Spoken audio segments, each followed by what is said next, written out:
إلنا بسبي نساءنا. زينب سمعت الحكي، رفعت رأسها نحو رمح طويل عليه رأس أبيض ضيم، تقل شالت رأسها وشافت العباس. خوش عبرة خوش عبرة عندكم، الله ساتركم ومخليكم تحبون الحسين. ابداعة الحسين، لا تكسرون خاطر زينب بهاي العبرة. اللي عنده دمعة خليه واسيه. والله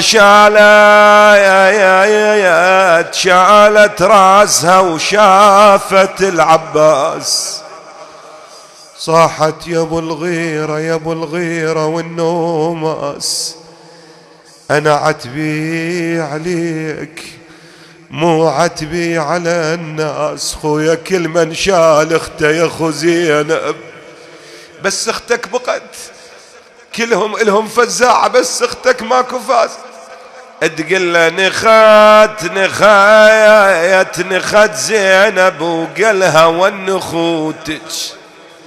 والله من اذكر هذا البيت اذكر هذا الشاعر المبدع مهند العطواني، شاعر شاب بطل، يقول انا اهلي بطرف من اطراف كربلاء، شلون حي العامل، ورد اروح المولاي العباس عليه افضل الصلاة والسلام. صعدت بسيارة امرية عجوز معتبرة، امرية شريفة من هذن الوقرات، عندها بت الظاهر البت ما تطلع من البيت، عفيفة، وإذا طلعت يطلعون وياها اخوتها. يقول ذاك اليوم صاير فرد أمر معين كبير طالعة بوحدها.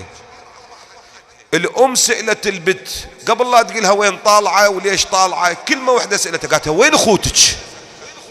يقول الحكاية رنت بذني، قلت هاي مرة عفيفة وأمها تسألها وين أخوتك. زينب شلون نخ زينب وقالها والنخوتك، يعني المن تنخين.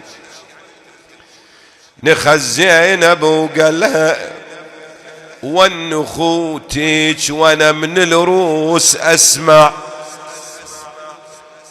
والنخوتك الهضمن بيوم قال لي بويا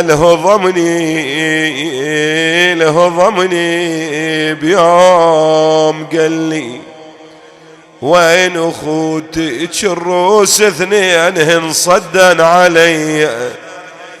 هي والله الروس اثنين صدن ما شاء الله. هي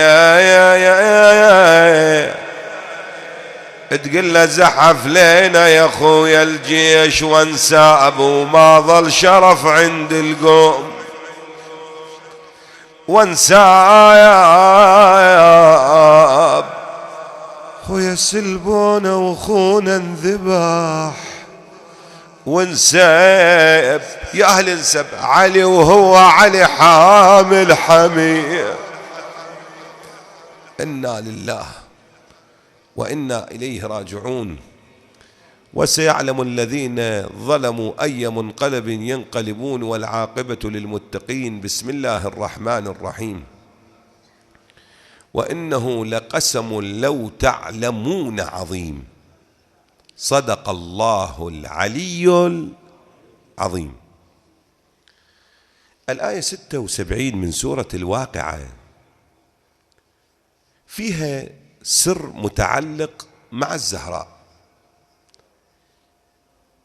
بالدلالة التطابقية، بدلالة نص المعصوم، بل بأكثر من دليل على نحو أن هذه الآية مصداقها الأكبر يعتني بحضرة الزهراء. أنا راح أبين بالجزء للأخوة اللي يدورون المصادر، جزء 31 من بحار الأنوار صفحة 307. أعيده، جزء 31 من بحار الأنوار صفحة 307. طبعا من أقول كلام يعني